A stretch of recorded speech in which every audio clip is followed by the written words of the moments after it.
The time has never been better to foster and implement more shared services agreement.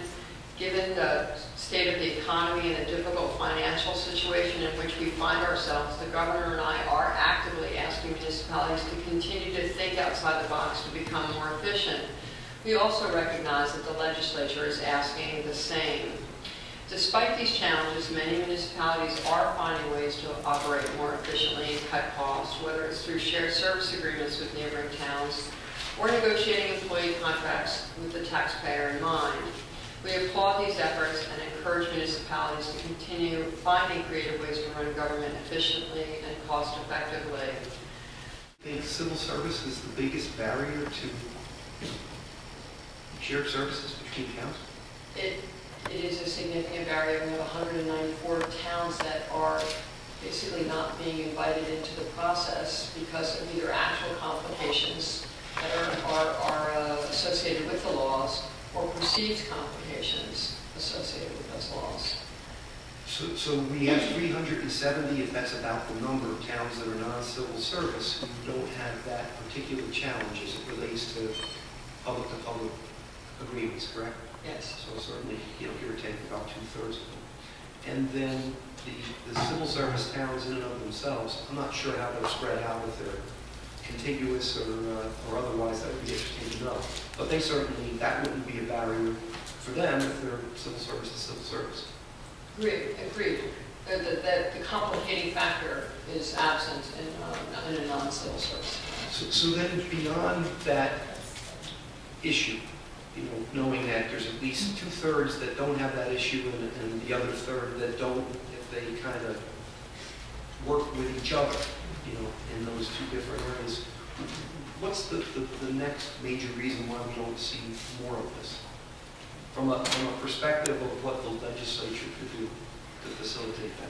Well, I would think that it's changing, and I think it's changing. I'm in this position for roughly a year, and I would say that even in 1 year, I've noticed a change, but I would say to you that political will has been an impediment.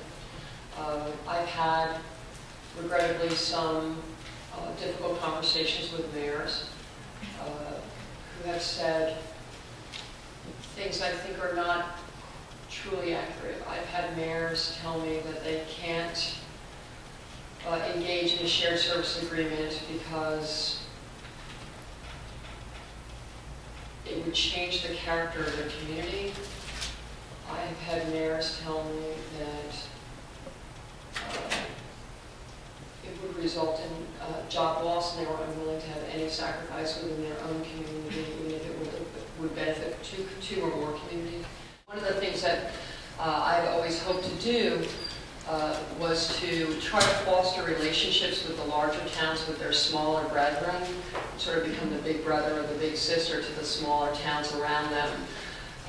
One of the surprising things that I found is there are some arrangements that have evolved, again, locally and organically, between very large municipalities, which is something, frankly, I did not anticipate, because I would think that the demands of a very large municipality, such as your own, Sutherland, might preclude it from sharing with another very large municipality. So, for example, one of our earliest successes, and this is not something that the state can take credit, nor can my department, because they did it on their own, is Toms River and Brick entered into a shared service agreement for construction code inspections.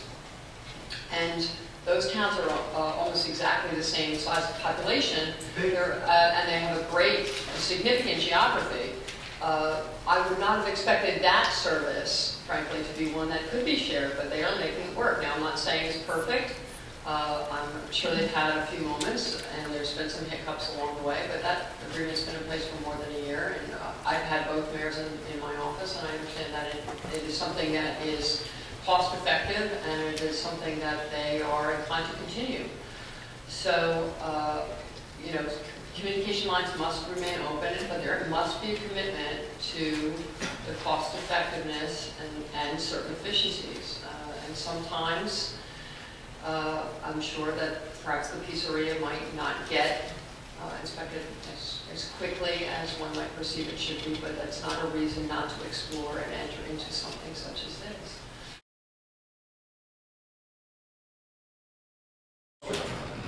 Well, I think there are a number of things in no given order. One is there do, I think that incentives and funding would be useful. As many mayors have pointed out, there are issues in implementation that are out of pocket, and especially with the cap now, that money is not available. So that's certainly one issue. Number two, there are towns that are civil service towns, and East Windsor is not, but that presents impediments in terms of the process and the requirements.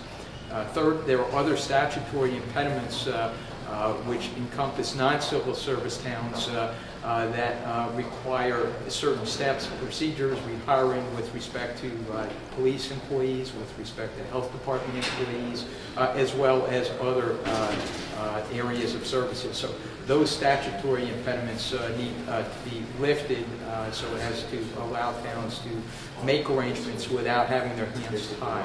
What are your reactions to the DCA commissioners saying, when asked by the chairman about, hey, what else do we need to do legislatively? And she said, well, we prefer to let the towns make up their own mind, but let's set some guidelines here.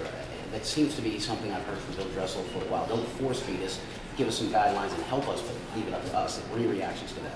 Well, I think that forcing towns to merge or take certain steps is not appropriate. And the towns are so different in terms of how they function, the efficiency with which they function, and even the character. There was reference to small towns. Well, there are small towns such as Orange and Hoboken that are quite significant in terms of what their population and their makeup. So there's not one size fits all.